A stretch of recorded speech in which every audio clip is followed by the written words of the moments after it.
الحمد لله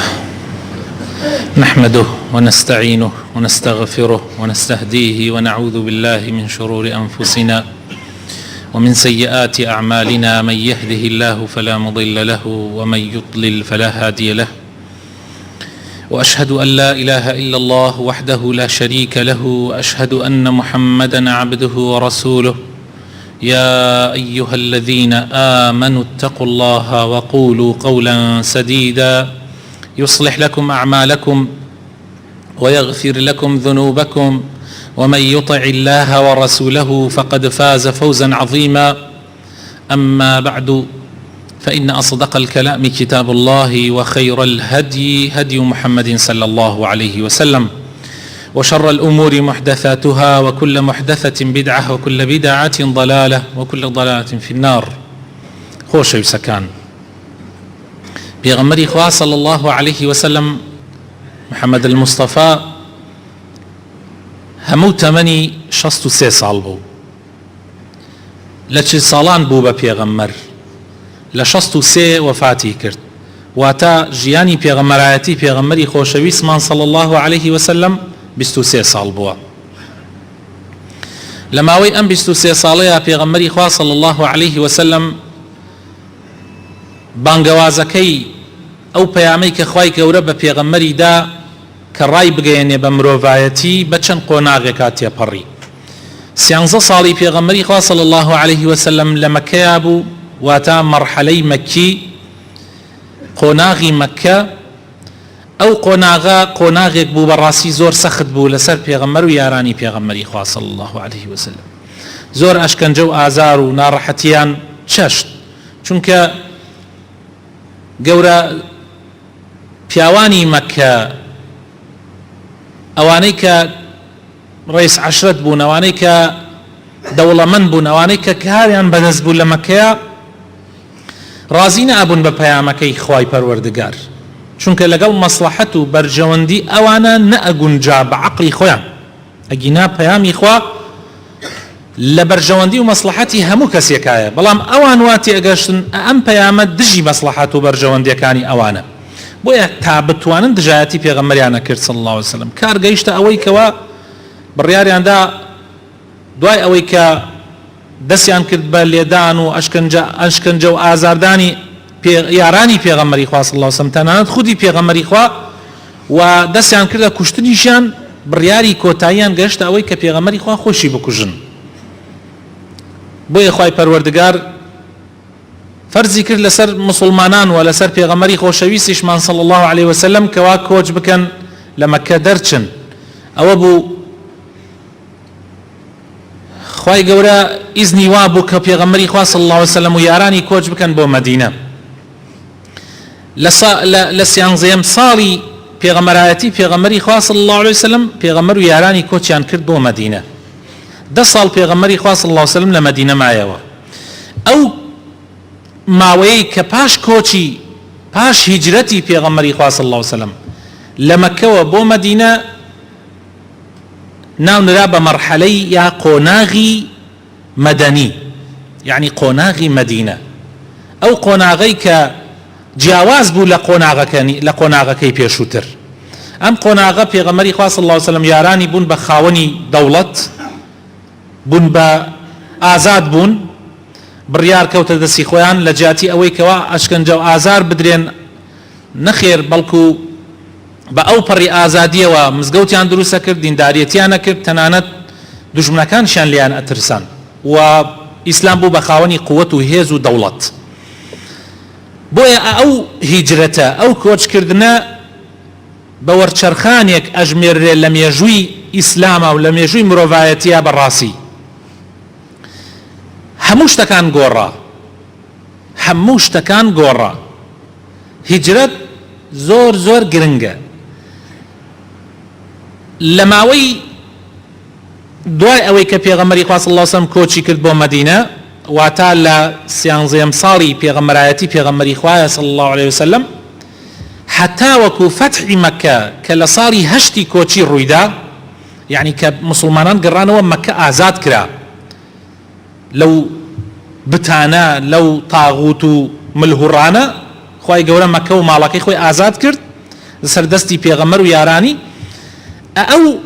قۆناغە هیجرەت و کۆچکردن تایە فەرز بوو لەسەر هەر مسلمانێک کە شایەتمانی بە هاوردایەوە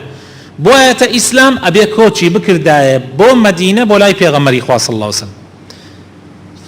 هیجرەت لەو مەرحەلە و لەو قۆناغانە بوو بە فەرز خۆشەویستەکانم هەر کەسێ هیجرەتی نەکردایە و عوزری نەبوایە زۆر زۆر گوناحبار ئەبوو تەنانەت حەسابی مسلمانی بۆ نەئەکرا لەسەر ئەوە چەندین ئاەت و چەندین حەدیثی پێغەمبەریش هەیە صلى الله عليه وسلم من ئەوەی کە ئەمڕۆ حەزەکەم عەرزتانی بکەم لە پاش ئەوەی کەوا 8 ساڵەکە تەواو بوو فەتحی مەکە کرا پێغەمبەری خوا صلى الله عليه وسلم فەرمووی لا هجرة بعد الفتح ولكن جهاد ونية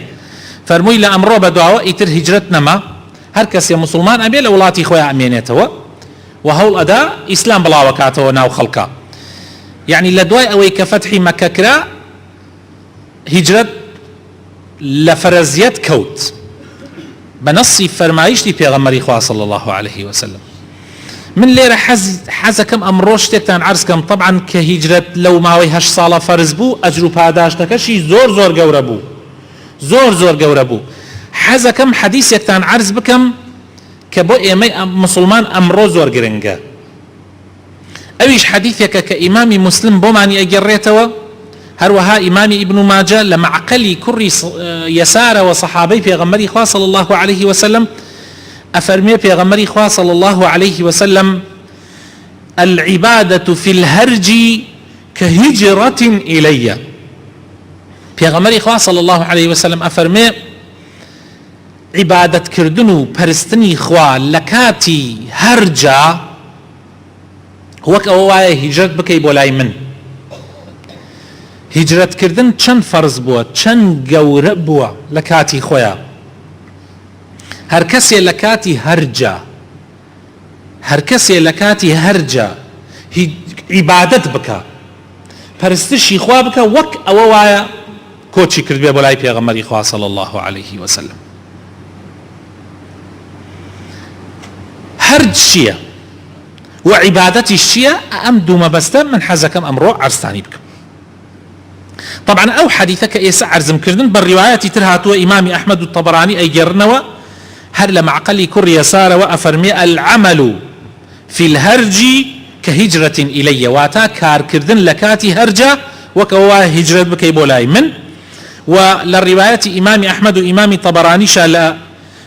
معجمي كبيرة هاتوا هرلا معقلي كر يسار وأيجريته وكوابي غمري خوا فرمي العبادة في الفتنة كهجرة إلي طبعا أمدو روايتي تر يارمتي ما ندن بو أوي حديثك بجواني شرح بكم بو بريستان خوش يسكانم عبادة كردن لهرجا وكوش كردن بولاي بيغمر صلى الله عليه وسلم يعني شي هرجية پێشا باسی هەرجەکەم ئەم جا ڕۆمە سەر باسی عیبادەت هەرج خۆشەویستەکانم مامۆسایانمان لە کتێبەکانیانە باسییان کردووە لەوانە مەسەلەن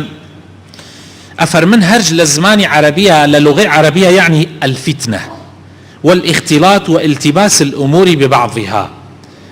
فتنە واتە ئاژاوە لە زمانی ئاژاوە لە زمانی ئەوەی کە شتەکان تێکەڵ بوو بێ حق و ناحق تێکەڵ بوو بێ ئەوەی کە لە حەدیثەکەی پێغەمبەر هاتووە صلی الله عليه وسلم ئەفەرمێ زمانێک دێ لێڵی ئەکەوێتە شتەکانەوە حق هەیە ڕاستی هەیە بەڵام لێڵیەک ڕوو ئەدا لە ناو خەڵکیە خەڵکەکان حەقیان لێ تێکەڵ ئەبێ لەگەڵ ناحەقە هەموو کەسێ ئیدعای حەقەکە ئەو کاتە خەڵک نازانێ خەڵکی عەوام بە تایبەتی ئەوەی کە نڕاتە خزمەتی عولەما و لە خزمەتی زانایانە نەبێ نازانێ حەق چییە لی تێکەڵ ئەبێ بەرچاوی ڕوون نییە لە شەرعیشا هاتووە زانایانمان فەرموویانە هەرج واتە كثرة القتل وشدته بغير وجه حق واتە کوشتن زۆری کوشتار بە ناحەق بە ڕێگایەکی ناحەق ئەم هەرجە وشەی هەرجە لە چەند شوێنێکی تری ئەحادیثی پێغەمبەرە هاتووە صلی الله عليه وسلم هەندێکیان عەرزی بەڕێستانەکەم هەم ئیسفادەی هەیە هەم معنای هەرجیش وواضحی لەوێ ڕوون ئەبێتەوە. ئیمامی بوخاری و ئیمامی مسلم بۆمانە گێڕنەوە لە ئەبوو هورەیرەوە خوای لێ ڕازی بێ ئەفەرمن پێغەمبەری خوا صلی الله عليه وسلم فەرمووی يتقارب الزمان وينقص العمل ويلقى الشح ويكثر الهرج قالوا وما الهرج قال القتل. پێغەمبەر فەرمووی زمانێک دێت يعني لپاش پێغەمبەری خوا صلی الله عليه وسلم وای پێێتی دنیا نزیکە بێتەوە، يعني کاتەکان زۆر لە یەک نزیک ئەبێتەوە. وای پێێتی کاتێک ئەزانی جمعە هات، جمعە لە دوای جمعە، ساڵ لە دوای مانگ لە دوای مانگ، ساڵ لە دوای ساڵ زۆر بە سەریعی ئەڕوا، زۆر بە خێرایی ئەڕوا و عمل و کردەوە کەم ئەبێتەوە، قسە زۆر ئەبێ، هەموو خەڵک هەڵەسێ قسە ئەکا، خەڵک زوانی درێژە بەڵام عملی نییە، دا ئەنشێ بۆ 2 سەعات قسە ئەکا بەڵام سەیرەکەی هیچ عملێکی نییە، هیچ کردەوەیە بە قسەکانی خۆی ناکە. ويلقى الشح واتا رزيلي و پیسکەی زۆر ئەبێ، تاوای پێتێ برا نایپەرژێتە سەر برای خۆی، باوک لا لە کوڕی خۆی ناکاتەوە، کوڕ لا لە باوک و دایکی خۆی ناکاتەوە، ئەوەنە ڕەزیلی و پیسکەی زیادەکە. ويكثر الهرج و هەرجیش زۆر ئەبێ، وتیان چییە ئەی پێغەمبەری خوا هەرج چییە؟ فەرمووی کوشتن. لە ڕیوایەتێکی تری ئیمامی مسلم و ئیمامی بوخاریە هاتووە لە شەقیقەوە کە تابعیە ئەفەرمێ ئەبوو عەبدوڵڵاه و ئەبوو موسا بەیەکەوە دانیشتن، هەردیان سەحابەی پێغەمبەرن صلی الله عليه وسلم، باسیان کرد. ئەبوو موسا فەرمووی پێغەمبەری خوا صلی الله عليه وسلم گوێم لێ بووە فەرموویەتی إن بين يدي الساعة أياما يرفع فيها العلم وينزل فيها الجهل ويكثر فيها الهرج. پێغەمبەری خوا صلی الله عليه وسلم فەرمووی لە پێشی قیامەت زمانێ دێ نەفامی زۆرە بێ و علم و زانستی شەرعی زۆر کەمەکا لە ناو خەڵکە و هەرجیش زۆر ئەبێ واتا کوشتاریش زۆر ئەبێ. ئیمامی مسلم لە ئەبوو هورەیرە بۆمانە گێڕێتەوە لە حەدیثێکە ئەفەرمێ پێغەمبەری خوا صلی الله عليه وسلم فەرمووی والذي نفسي بيده لا تذهب الدنيا حتى يأتي على الناس يوم لا يدري القاتل فيما قتل ولا المقتول فيما قتل فقيل كيف يكون ذلك؟ قال الهرج القاتل والمقتول في النار. پێغەمبەری خوا صلی الله عليه وسلم فەرمووی ئەم دنیاە سوێن بەو زاتەی کە نەفسی منی بەدەستە کە ئەڵڵایە، دنیا تەواو نابێت تا زمانێ دێ وای پێتێ ئەمەنە کوشتار زۆرە بێ لە ناو خەڵکان، نە بکوژ ئەزانێ بۆ خەڵکی کوشتووە، نە کوژرایش ئەزانێ لەسەر چی کوژراوە. وتیان ئەی پێغەمبەری خوا چۆن؟ فەرمووی لە زمانی هەرجە، لە زمانی لەو زمانەی کە کوشتار زۆر ئەبێ خەڵک سەری لێ تێک ئەچێ، پێغەمبەری خوا صلی الله عليه وسلم فەرمووی ئەو کاتانە بکوژ و کوژراو لە ئاگری جەهەنەمان،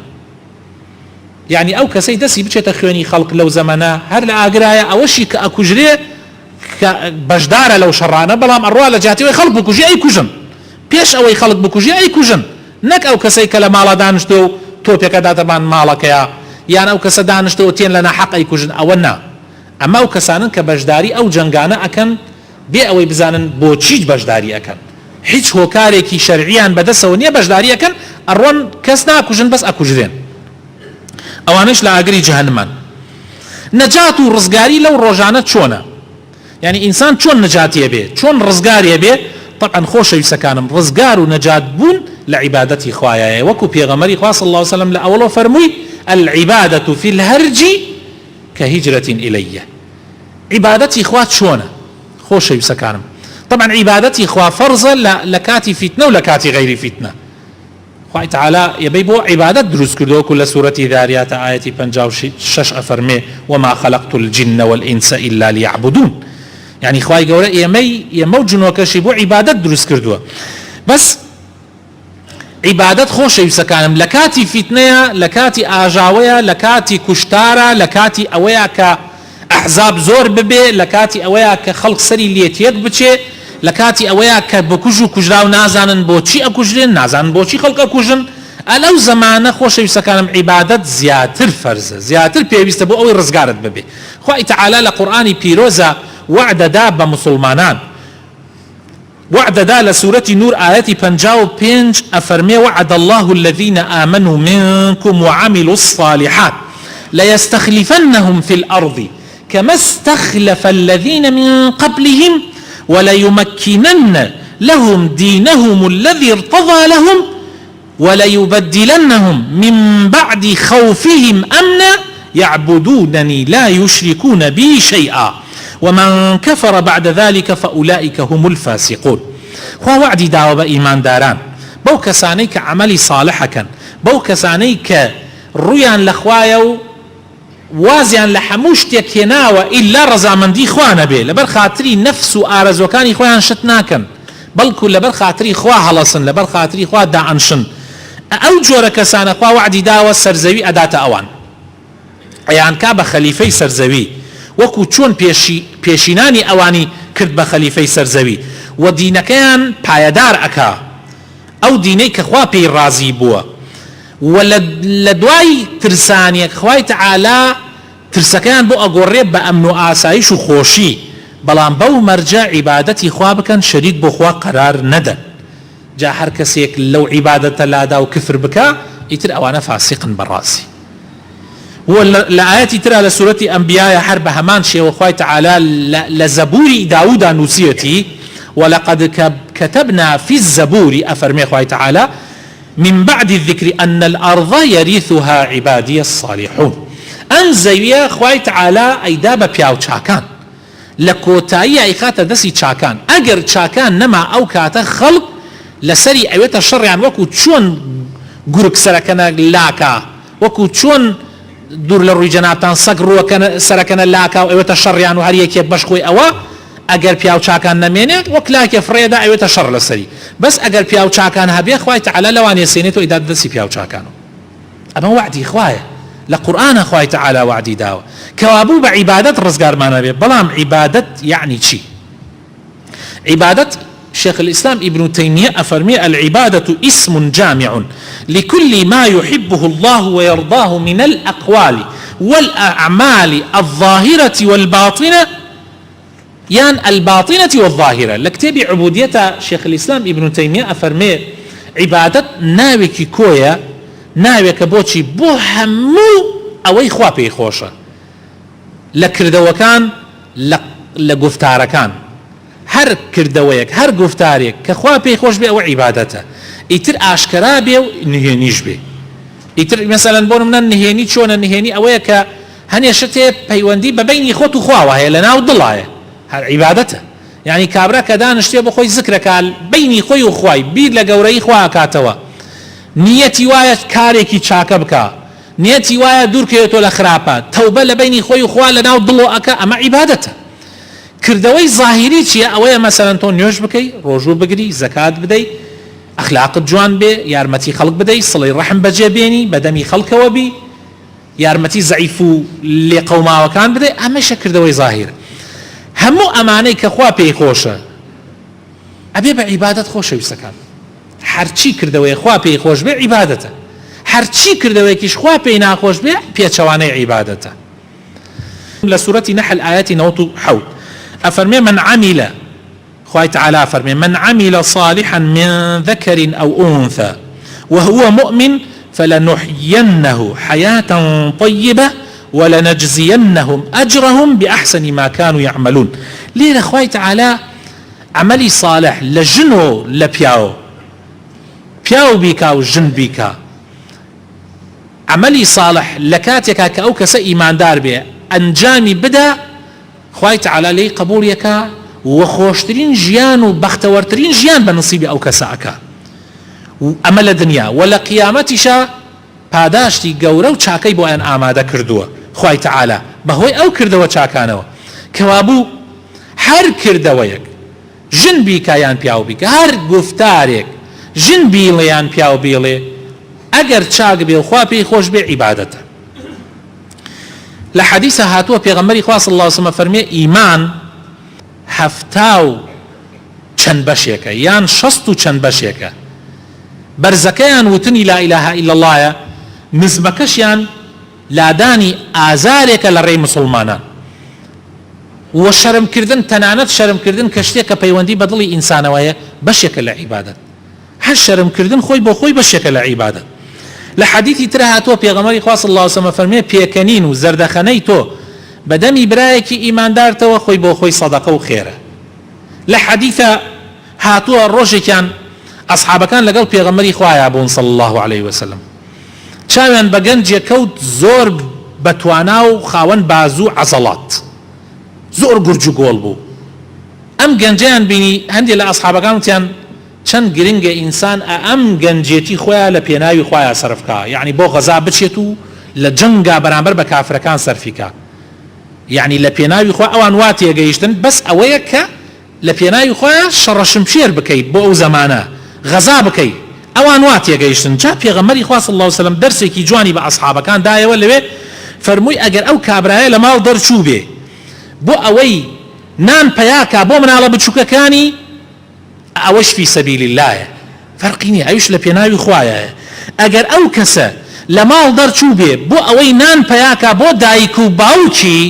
کە پیرن و ناتوانن ڕزقی خۆیان پەیاکەن، ئەویش هەر خۆی بۆ خۆی فی سەبیل اللهە. ئەگەر ئەو کەسە دەرچوو بێ لە ماڵ بۆ ئەوەی پارە پەیاکە تاوەکو ژنی پێبێنێ و خۆی لە گوناح بپارێزێ، ئەویش خۆی بۆ خۆی فی سەبیل اللهە. ئەمجا فەرمووی بەڵام ئەگەر ئەو کەسە لە ماڵ دەرچوو بێ بۆ ڕیا دەرچوو بێ بۆ ئەوەی شانازی بکە بەو باز و عەزەڵاتەیە کە هەیەی بە بان خەڵکا و خۆی فشکاتەوە، ئەوە لە پێناوی شەیتانایە. سەیرکردن برا بەڕێزەکانم، یعنی بەخێوکردنی ماڵ و مناڵ عیبادەتە،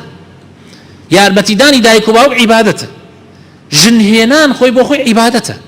تەنانەت لە حەدیثە هاتووە پێغەمبەری خوا صلی الله علیه و سلم فەرمێ لە باسی عیبادەتەکانە پێغەمبەری خوا صلی الله علیه و سلم فەرمووی ئینسان تێکەڵبوونی لەگەڵ ژنەکەی خۆیان عیبادەتە. وتیان ئەی پێغەمبەری خوا ئینسان ئارەزوەکانی خۆی تێرکە لەگەڵ ماڵ و مناڵی خۆیان، ئەویش هەر عیبادەتە، تۆ بۆ ئارەزووی خۆت ئەواکەی. فەرمووی ئەی ئەگەر لە ڕێگای حرامە ئەنجامی بدا گوناح نییە؟ وتیان بەڵێ ئەی پێغەمبەری خوا. دەی فەرمووی بە هەمان شێوە ئەگەر لە شوێنی حەڵاڵە ئەو ئیشە ئەنجام بدا، ئەویش خۆی بۆ خۆی عیبادەتە، خێر و پاداشتە ئینسان دەستیەکەوێ. کەوابوو عیبادەت زۆر لەوە گەورەترە کە من و تۆ هەندێک جار لێی تێگەیشتن وازین بەس نوێژ و زکر و ئەوانەیە. ئینسان لە زەمان فیتنە، لە زەمانێکە هەر یەکی ئاڵایەکی بەرز کرد بێتەوە، لە زەمانێکە کەوا کوشتار زۆر بوو بێ، لە زەمانێکە کە هەموو کەسی ئەڵێ من حەقم، لە زەمانێکە کەوا سەر لە خەڵق تێک چوو بێ، لەو زەمەنە تۆ ڕێگای خوات گرد بێ، نوێژ و تاعاتەکانت بە جوانی ئەنجام بدەیت، زەکاتی ماڵەکەت بە جوانی دەربکەی، بڕۆی ئیش و کاسبیەکەت بە پاکی و جوانی، نێلی مناڵەکانت احتیاجی خەڵک بن بە ڕێگای حەڵاڵ لانیان بۆ دەربکەی، باوکو دایکت بە جوانی بەخێو بکەی، شەرەف و ناموسی خۆت بپارێزی، هەوڵ بدەی ڕێگای مزگەوت بگریتە بەر، هەوڵ بدەی خەریکی بەشدار نەبی لەو تەفریقە و فیتنە و ئاژا و مەشاکلەی کە خەڵک تێیکەوتووە، خۆی بۆ خۆی گەورەترین عیبادەتە، وەک ئەوە وایە هیجرەتت کردبێ بۆ لای پێغەمبەری خوا صلی الله علیه وسلم. یەکێک لە پیاوچاکان ئەفەرمێ فالعیبادەت ئەفەرمێ عیبادەت تەشمیل نەشاط الروح، ئەفەرمێت چالاکی ڕوح، چالاکی ڕوح هاتۆ بۆ خۆت خەریکی زکری خەریکی دوعای، ڕوحت زیندووەکەیتەوە، خۆی بۆ خۆی عیبادەتە. ونەشاط العقل، حتى چالاکی عقل، تۆ بەو عقلەتە خزمەتی نیشتمانەکەی خۆتەکەی، بە جوانی و بە پاکی لە دائیرەکەتە غەش ناکەی، بیر لەوە ناکەیتەوە کە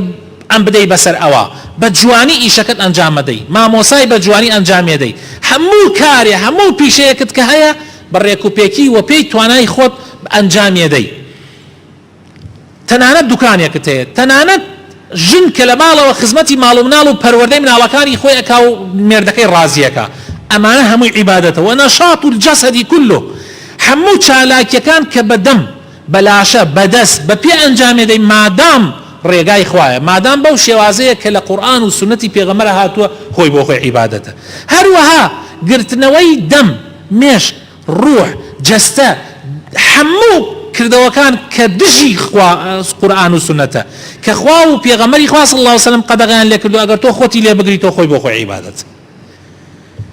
کەوابوو ئێمەی موسڵمان ئەبێ ئاوا تێ بگەین، هەموو کارێک کە ئەیکەی مادام خوا پێی خۆشە بیکەی مادام فێڵی تیان ناکەیت و غشی تیان ناکەی خۆی بۆ خۆی عیبادەتە ئەو کارانە ئەنجام بدە ئیتر دوور بگرە لە فیتنە و لە بگرە و بەردەی ئەم و ئەو لە دەوای خوانەخواز زوانت یان دەست بچێتە خوێنی مسلمانێک خۆی ئەمە وەکو وایە هیجرەتت کردی بێ بۆ لای پێغەمبەری خوا صلی الله علیه وسلم یا ڕەبی خوایە ئیسلاحمان بکەی یا ڕەبی خوایە هیدایەتمان بدەی یا ڕەبی خوایە لە بەڵاو مصیبەت بە دوورمان بگری یا ڕەبی خوایە لەوانە نەبین کەوا زمانمان یان دەستمان لە فیتنە و لە ئاژاوایە دژ بە مسلمانان بەشدارە بێ یا ڕەبی خوایە لەوانە بین کە بە زمان و دەستمان دائیمەن لە خێری خۆمان و ماڵ و مناڵ و مسلمانانە بین یا ڕەبی خوایە بخاتن ناوەجوانەکانی خۆت شیفای نەخۆشەکانمان دەی ڕەحم بە مردووی مسلمانان بکەی یا ڕەبی هەموو احتیاجی محتاجەکانمان جێبەجێ بکەی یا ڕەبی خوایە بخاتن ناوەجوانەکانی خۆت وڵاتمان لە تەفریقە و ئاژاوە و دووبارەکی بپارێزی یا ڕەبی خوایە کاربەدەستانی ئەم وڵاتە هەردەم پیاوی باش و پیاوی چاک بن یا ڕەبی خوایە لە کاربەدەستی خراپ و زاڵم مستەمکار بە دوورمان بگری یا ڕەبی خوایە وڵاتمان